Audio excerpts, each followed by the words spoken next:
Sudah, Bapak. Sudah ya. Maaf, di kampung saya listrik padam ini. Tadi pakai WiFi gitu. Jadi kalau listrik mati ya harus pulang lagi. Baik, saudara sekalian. Jadi tadi pembicaraan terakhir semua masih di kampung masing-masing ya. Iya, Bapak. Termasuk saya sendiri, saya di Tarutung ini. Di kampung halaman Tarutung, Tapanuli Utara, Sumatera Utara. Nah, ini lampunya sudah hidup lagi. Baiklah, tapi saya lebih bagus cari aman sajalah menggunakan hotspot sendiri.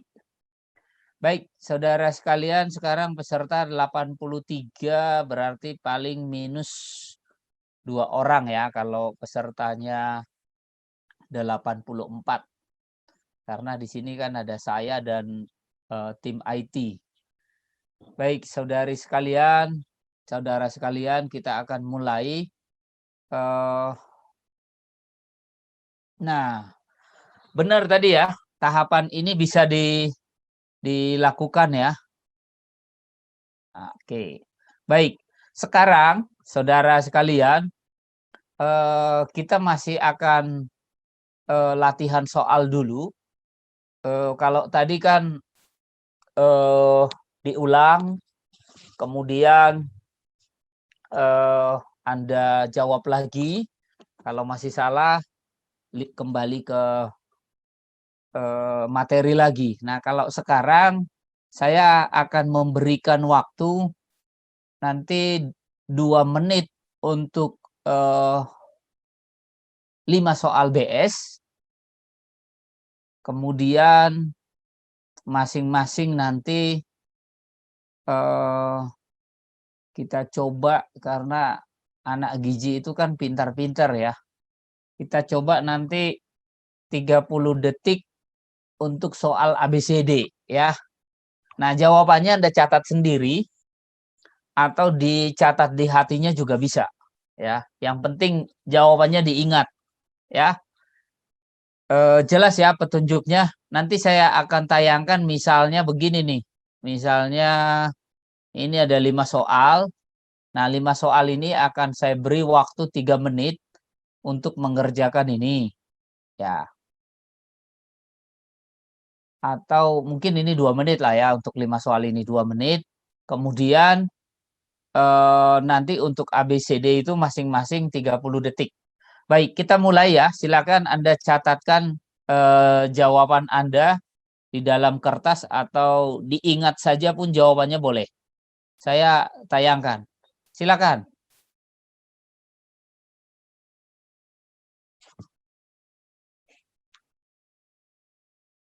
Dua menit untuk 5 soal BS.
Lima belas detik lagi.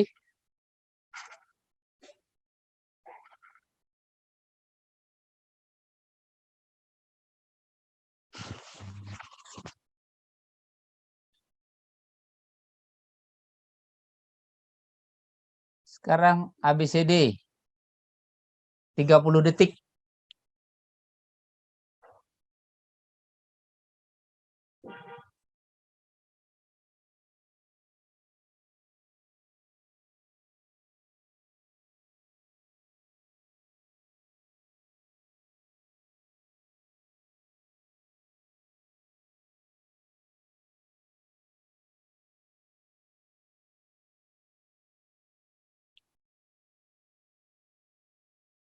Tiga 30 detik berikut nomor 2.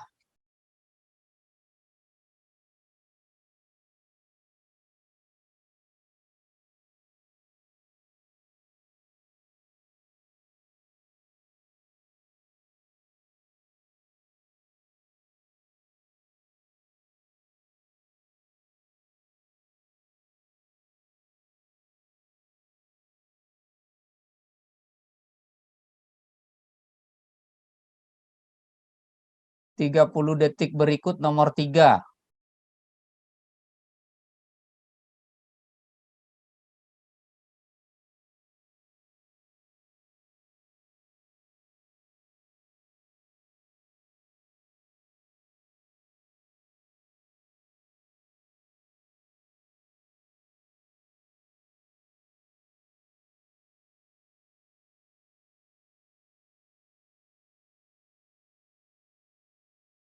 Tiga 30 detik berikut nomor 4.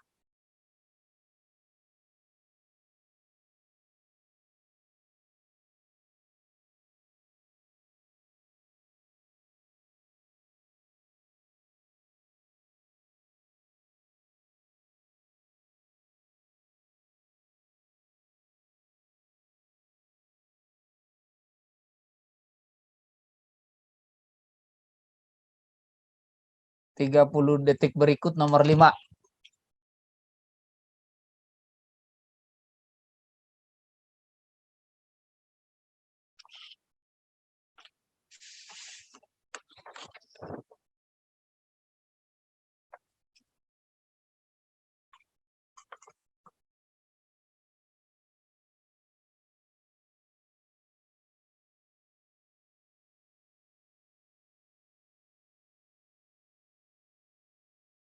Selesai. Ya. Baik, saudara sekalian. Saya lihat peserta 84, berarti maksimal 2 orang yang tidak hadir ya. Tidak apa-apa, mungkin belum bergabung. Baik, saudara sekalian.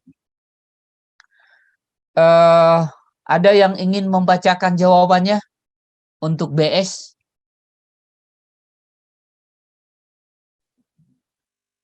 Silakan, sukarelawan.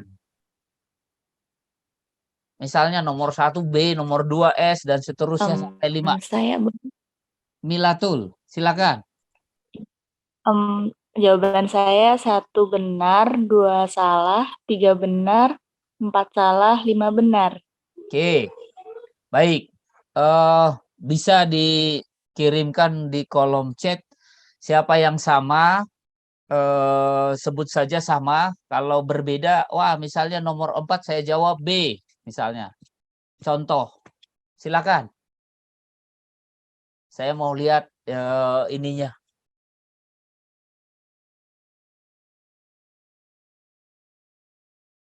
Syukur-syukur kalaupun berbeda hanya 1, ya. Tapi kalaupun ada yang 2 sampai 5 ya tidak masalah gitu. Oke, sudah 64 peserta melaporkan.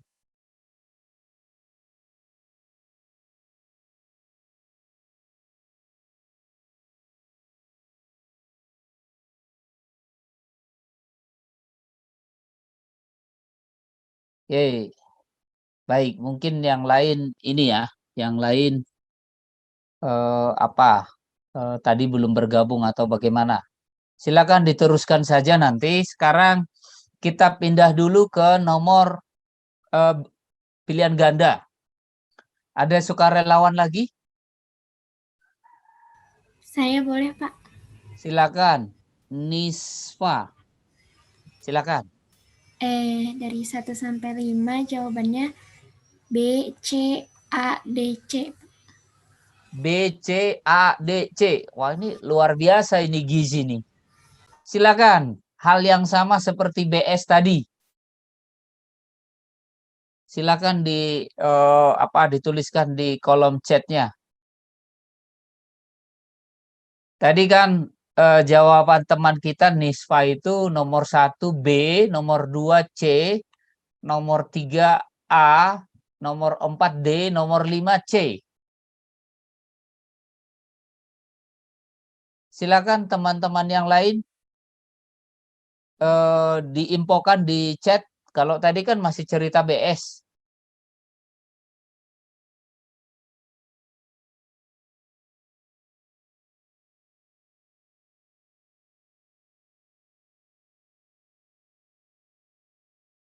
Halo?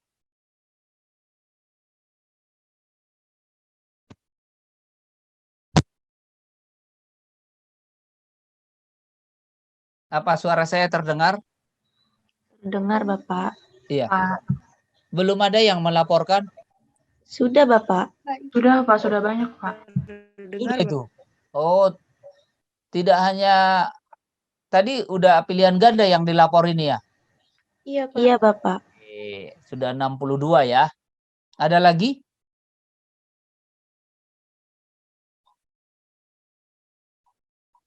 C. Wah, ini luar biasa ini. Jadi kuliah kita sudah selesai ya, teman-teman. Sudah pintar-pintar semua ini. Padahal waktunya saya udah kurangin itu ya. Untuk anak gizi saya berikan 2 menit untuk BS, 30 detik per soal untuk ABCD. Nah, ini coba dulu satu orang itu apa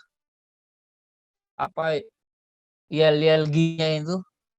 Saya rindu mendengar itu.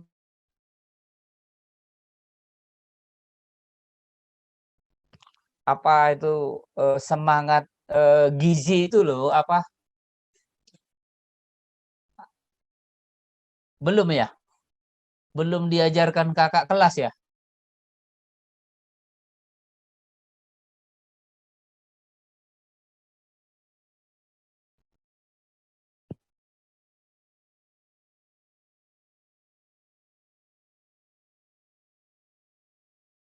Milatul, tahu yang saya maksud?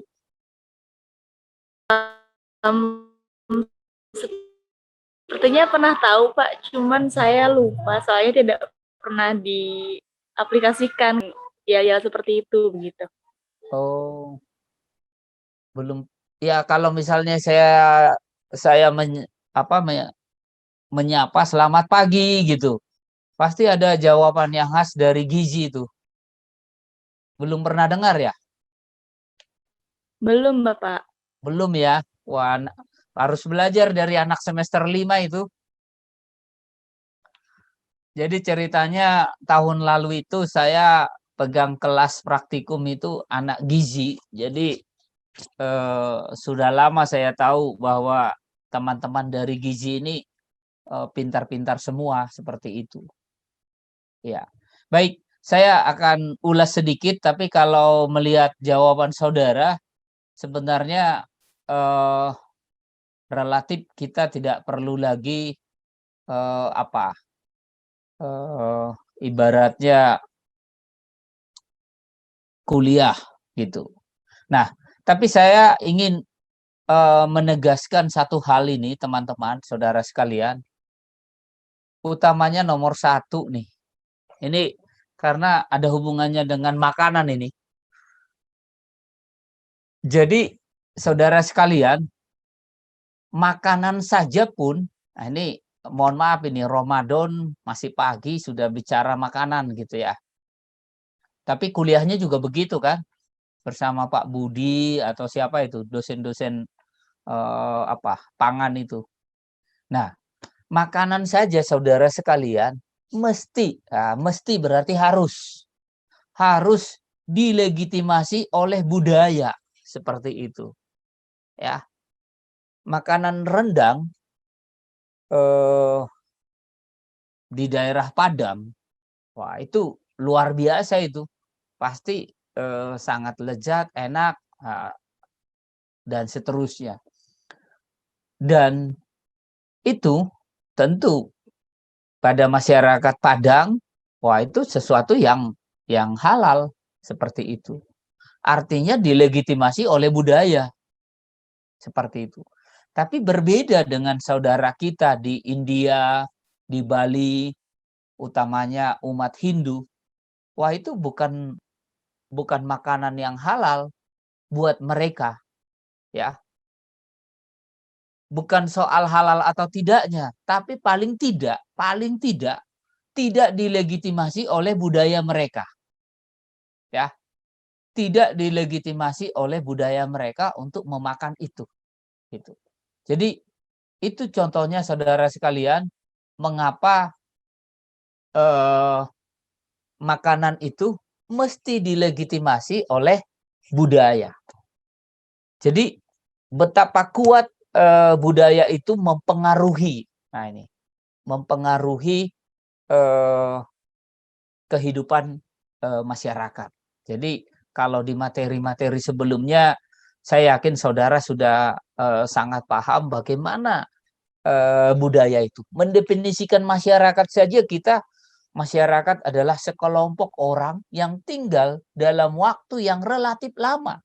Sehingga mereka memiliki apa? Memiliki kebudayaan. 7 culture universal itu. Ya, masing-masing community kecil. Nah, itu komunitas-komunitas kecil. Seperti itu. Jadi itu satu hal yang ingin saya tekankan dari kuliah kita hari ini. Kemudian yang kedua adalah cerita resiprositas. Nah, kalau cerita resiprositas, saya mau tayangkan soal nomor 4 ya. Soal nomor 4. Nah, ini dia. Bukan nomor 4 berarti, nomor 5, nomor terakhir. Nah, ini dia. Ini kasih sayang seorang ibu terhadap anaknya. Tapi rekan kita dan Anda semua benar tadi menjawab resiprositas umum. Apa itu ciri resiprositas umum? Ini dia. Ya. Cirinya adalah tidak ada hukum yang mengikat. Ya. Individu atau kelompok memberi barang atau jasa kepada individu atau kelompok lain tanpa menentukan batas waktu pengembalian. Masing-masing pihak percaya bahwa mereka akan saling memberi dan percaya bahwa barang jasa yang diberikan akan dibalas. Nah, kalau saudara perhatikan di dalam materi, mengapa kecualinya adalah C? Karena berlaku dalam orang-orang yang mempunyai hubungan kerabat dekat. Ya, kerabat dekat. Di situ saja perbedaannya. Nah, mengapa ini ingin saya tekankan pada saudara sekalian? Betul resiprositas itu. Ya. Nanti ada jenis resiprositas yang lain. Ada resiprositas sebanding. Ya, contohnya pinjam-meminjam uang, itu harus sebanding. Termasuk kalau kita mengajukan kredit dari perbankan, wah itu harus sebanding. Bahkan beberapa orang menyebut itu resiprositas negatif. Contoh resiprositas negatif itu pasar. Semua ingin mencari untung. Anda sebagai pembeli adalah raja, Anda berhasil menawar barang itu sampai 50% lebih, Anda merasa untung seperti itu. Tapi si penjual itu sudah mengantisipasi lebih dulu dan dia pun sudah merasa untung. Jadi begitulah pasar itu menjadi contoh resiprositas apa? Resiprositas negatif.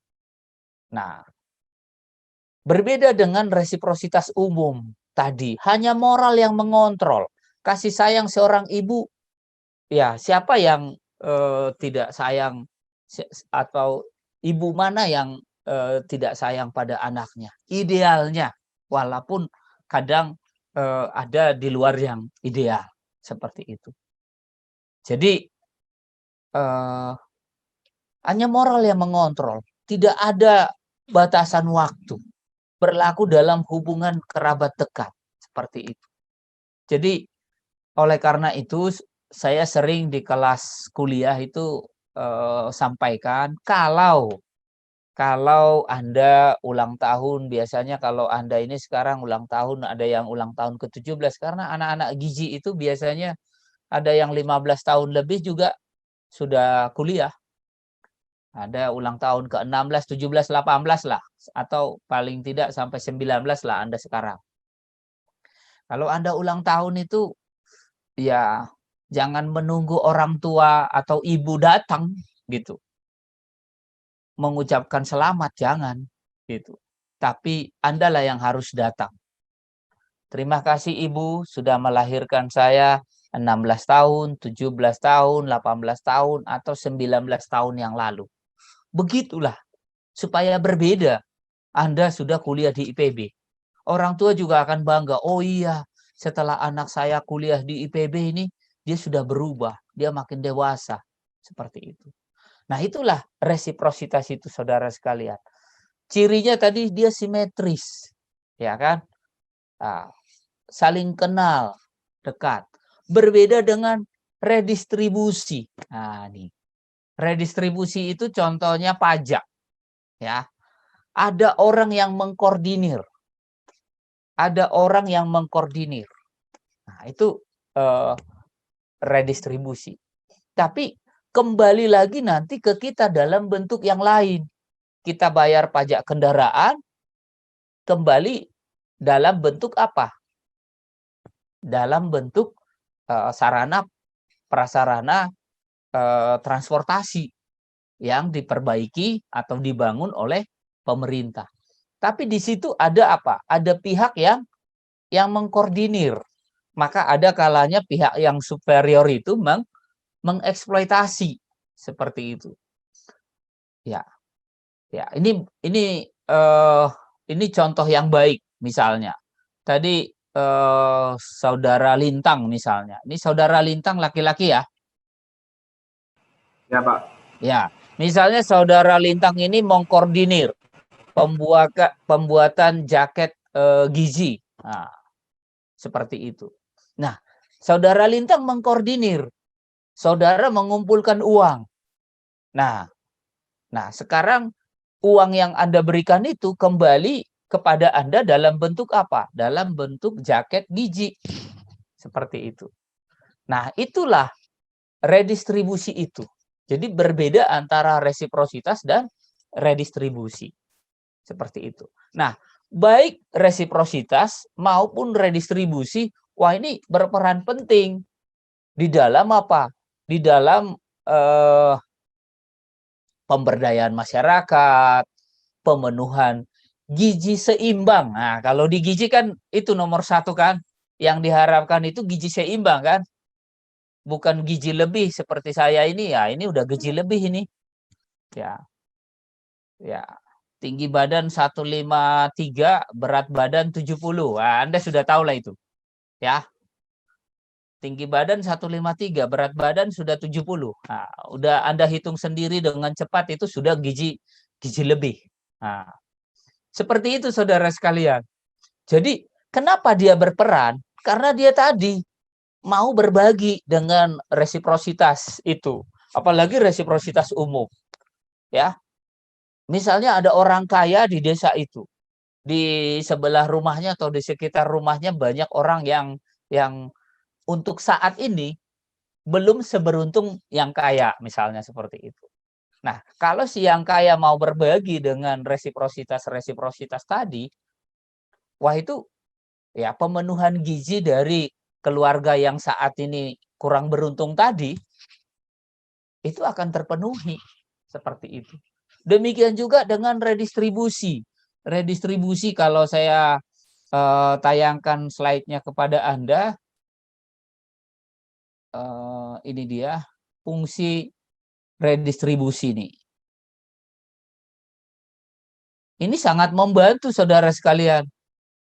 Redistribusi ini bersifat simbiosis saling menguntungkan. Ada juga yang bersifat eksploitatif. Pihak yang superior mengeksploitasi pihak inferior. Ya. Melindungi hasil produksi, melindungi anggota masyarakat yang ekonominya lemah, beraspek pada keadilan sosial seperti pemungutan pajak, pembayaran zakat. Nah, ini sangat membantu saudara sekalian. Ya. Menjamin konsumsi warga yang tidak dapat menghasilkan barang. Ya, menjamin peningkatan efektivitas usaha produksi seperti kerja bakti. Nah, contoh misalnya dalam hal ini termasuk lebaran haji. Nah, ada masyarakat tertentu yang saat ini kurang beruntung. Dia baru akan makan daging kalau sedang lebaran haji. Karena dia akan mendapat daging seperti itu. Hasil hewan kurban itu. Zakat pun seperti itu. Ada orang yang akan mendapat rezeki dari zakat yang dikoordinir itu. Seperti itu. Jadi luar biasa saudara sekalian. Karena apa? Fungsi redistribusi itu terkait dengan kesenjangan sosial, kecemburuan sosial, peningkatan kesejahteraan umum. Tadi sudah saya sampaikan. Berpihak pada golongan miskin. Ya, berpihak pada golongan miskin. Ya. Fungsi redistribusi itu sangat kompleks, meliputi fungsi politik, sosial, dan ekonomi. Nah, itu dia. Nah, politik, tapi, nah ini dia, ini ada di soal kita tadi ini. Sangat kompleks, tapi belum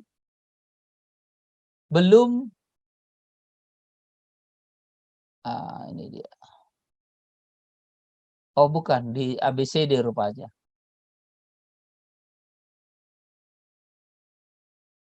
Nah ini dia. Ya. Sangat kompleks, dikatakan kompleks karena kemampuannya menolong semua masyarakat. Bukan. Karena tadi ada fungsi sosial, politik, dan ekonomi. Bukan karena dia bisa menolong semua masyarakat. Seperti itu. Jadi itu saudara sekalian. Dua hal yang kita bahas hari ini, baik resiprositas maupun redistribusi.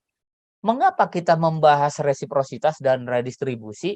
Karena kita sedang belajar apa? Kalau di berita acara mungkin Anda melihatnya ekonomi dalam perspektif antropologi sosial.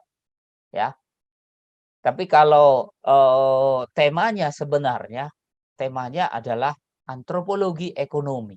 Ketika kita belajar antropologi ekonomi atau membahas ekonomi dalam perspektif antropologi sosial, maka yang kita bahas itu adalah gejala-gejala ekonomi. Apa itu gejala-gejala ekonomi? Ya, kaitannya dengan sosial. Tadi contoh, resiprositas, saling berbagi. Gitu. Termasuk Anda, ya, termasuk teman-teman semua. Teman-teman itu membayar SPP ke IPB. Tapi kembali ke Anda dalam bentuk apa? Semoga dalam bentuk ilmu pengetahuan. Seperti itu. Ya. Dalam bentuk pelayanan pendidikan. Seperti itu saudara sekalian. Jadi itulah contoh. Jadi ada redistribusi, ada resiprositas, ada redistribusi yang berlaku di dalam masyarakat yang juga bisa mengedepankan banyak hal, termasuk mencapai tujuan teman-teman sebagai ahli gizi. Ya. Sebagai ahli gizi tujuan teman-teman dapat terwujud, gizi seimbang. Ya. Gizi seimbang yang diharapkan, bukan gizi kurang, bukan gizi lebih. Seperti itu. Jadi itu contohnya saudara sekalian. Dengan demikian, baik resiprositas maupun redistribusi itu memiliki fungsi sosial, fungsi ekonomi, fungsi politik, dan sebenarnya dalam tanda petik bisa kita sebut nanti fungsi bisa disebut fungsi gizi ya, atau fungsi mencapai apa ya, gizi seimbang misalnya seperti itu. Ya bisa-bisa saja. Ya, apalagi pakai tanda petik kan. Nah, lebih aman gitu. Lewat apa? Lewat tadi resiprositas, pertukaran-pertukaran yang ada di dalam masyarakat. Bayangkan saja yang saya contohkan tadi. Ada orang kaya di sana, dia bisa membiayai sebenarnya dengan kekayaannya dia bisa membiayai katakanlah 5 keluarga untuk saat ini kurang mampu atau bahasa awam disebut keluarga miskin misalnya seperti itu. Kalau itu dia lakukan, maka apa? Si keluarga yang kurang mampu tadi bisa apa? Bisa mencapai gizi seimbangnya. Oh iya Pak, itu kan bukan hanya persoalan makanan saja Pak, tapi kan ada aspek-aspek lain. Wah itu kritisnya teman-teman sebagai calon ahli gizi ya saya terima gitu. Tapi sederhananya begitu. Seandainya mau berbagi, apakah itu lewat resiprositas ataupun kategori redistribusi tadi, lewat zakat dan ya lewat arisan saja bisa juga membantu. Ya, ya. Ada orang ya terima arisan tapi berbagi lagi, diberikan lagi ke apa? Ke masyarakatnya. Ya, bukan uang arisannya, wah ini supaya saya bisa menabung apa segala macam. Ada yang begitu iya, tapi umumnya yang senang berbagi itu dia akan kembalikan lagi dengan cara lain. Apakah dengan memberikan sesuatu dan sebagainya. Begitu saudara sekalian. Nah, sekarang ya masih bisa lah dari saya maksimal 10 menit lagi. Kalau ada yang penasaran dengan materi kita, saya persilahkan lah.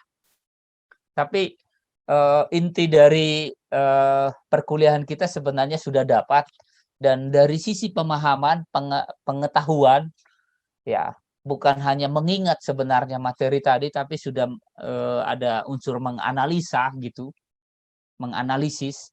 Saudara sudah berhasil gitu. Tinggal saya tadi ingin mengedepankan faktanya seperti apa di masyarakat, redistribusi itu, resiprositas itu saja. Silakan kalau ada yang penasaran menanyakan materi, saya persilakan.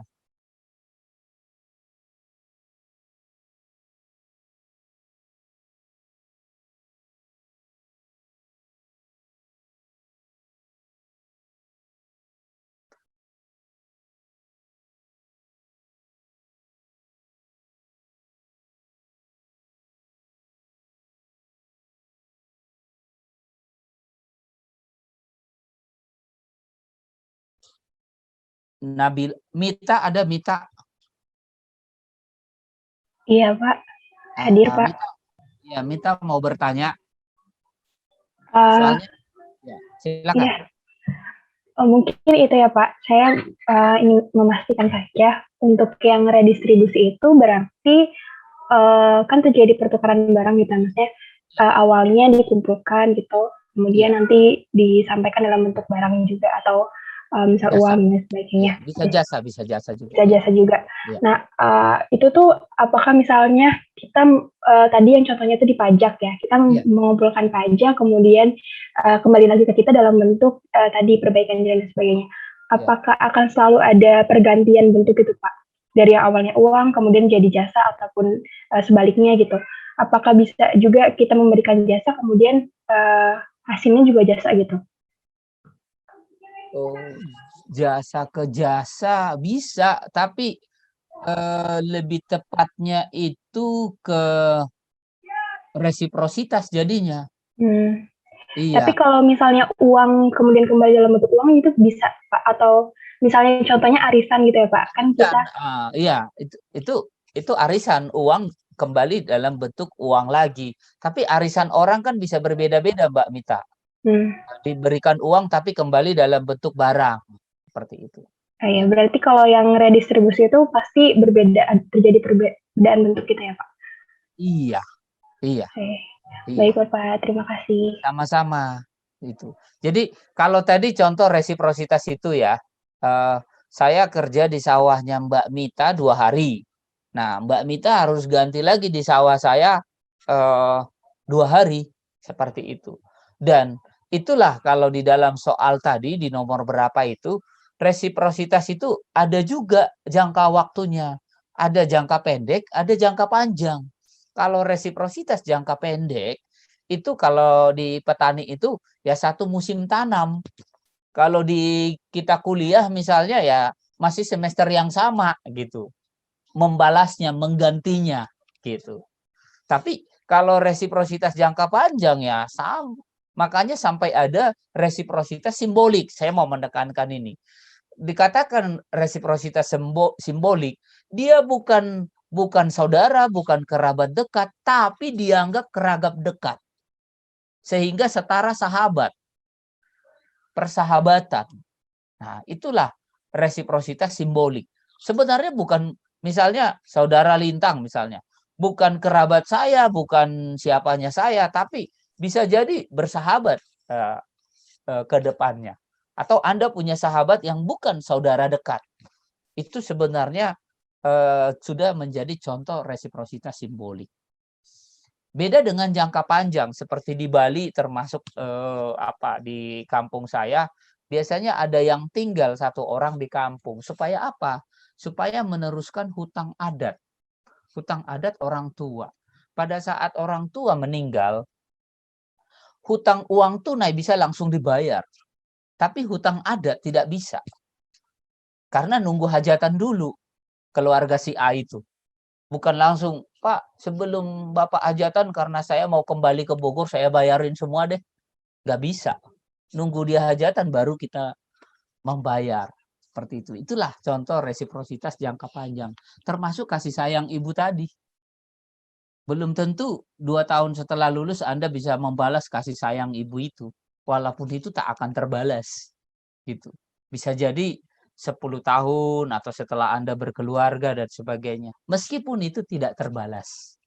Silakan kalau masih ada yang lain.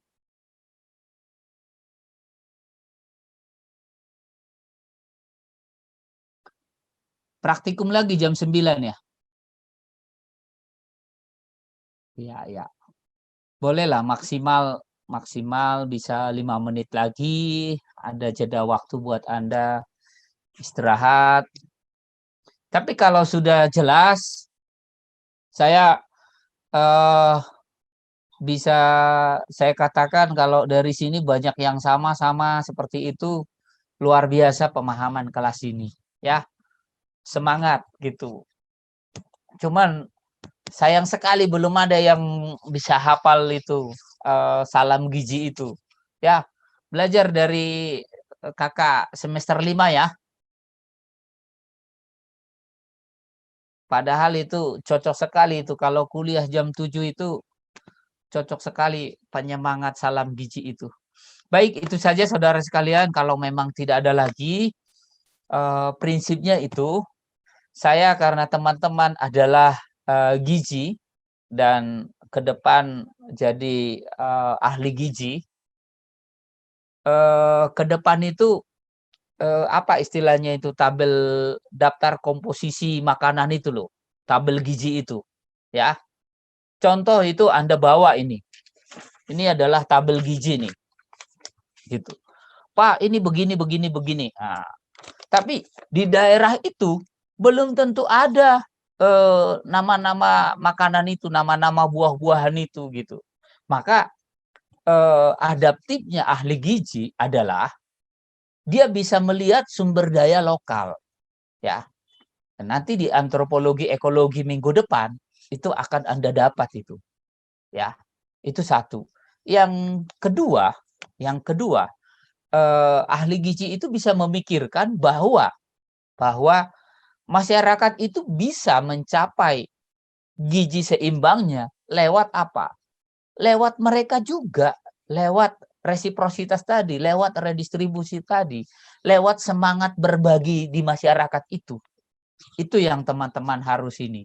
Sehingga dimanapun Anda nanti sebagai ahli gizi, kalau Anda tinggal di daerah, tinggal di pedesaan, maka Anda harus jeli melihat itu. Kalau di perkotaan mungkin itu sudah ini, paling sesama tetangga yang senang berbagi tanaman obat keluarga, berbagi misalnya bahan-bahan bumbu masakan misalnya seperti itu. Itu paling yang bisa kita lihat di kota. Tapi kalau di desa, wah masih luar biasa semangat berbaginya. Walaupun masing-masing desa juga sudah mulai berubah. Itu saja teman-teman yang dapat saya sampaikan, saya ulas. Kuliah di Zoom boleh berakhir, tapi kalau teman-teman mau menanyakan di grup ataupun by Japri, silakan saja. Ya, itu saja.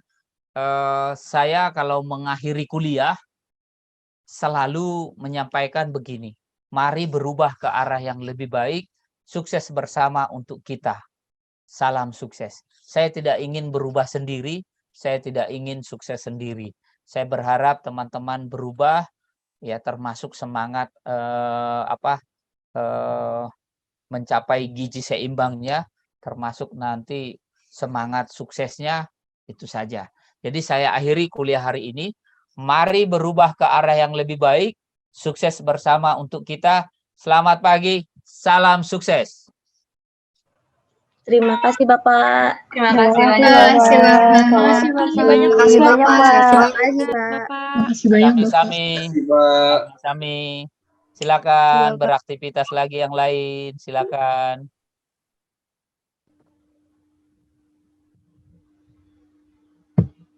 Silakan. Oh, ada Mbak Dian ya? Iya, Pak. Saya tidak tahu. Kalau enggak saya minta menjawab tadi. Aduh, nggak mau, Pak. Biar Tapi mahasiswa aja loh, Pak. mereka belum hafal ya salam gizinya itu ya. Padahal asik ya Mbak Dian ya.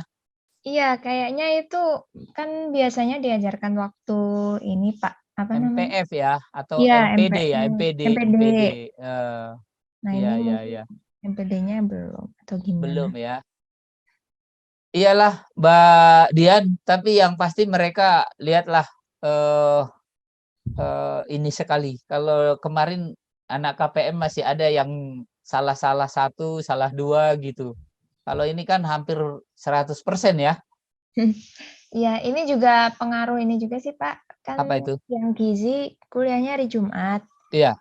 Ya, terus mungkin di course kan udah ada ini materinya, udah sempat belajar juga. Oh iya, sudah lebih lama ya. Iya, Oke. betul, Pak. Baiklah, ini semangat KPM-nya masih tinggi nih Mbak Dian ini. Oke ya, kita akhiri saja. Iya, Bapak. Ya, makasih Mbak Dian, sehat ya, salam sehat. Sekarang di mana posisi? Saya di Bogor, Pak. Di Bogor ya. Oke, Bogor Iya, aman tentram ya. Insya Allah, Pak. Insya Allah. Oke, selamat pagi, salam sukses Mbak Sehat. Dian.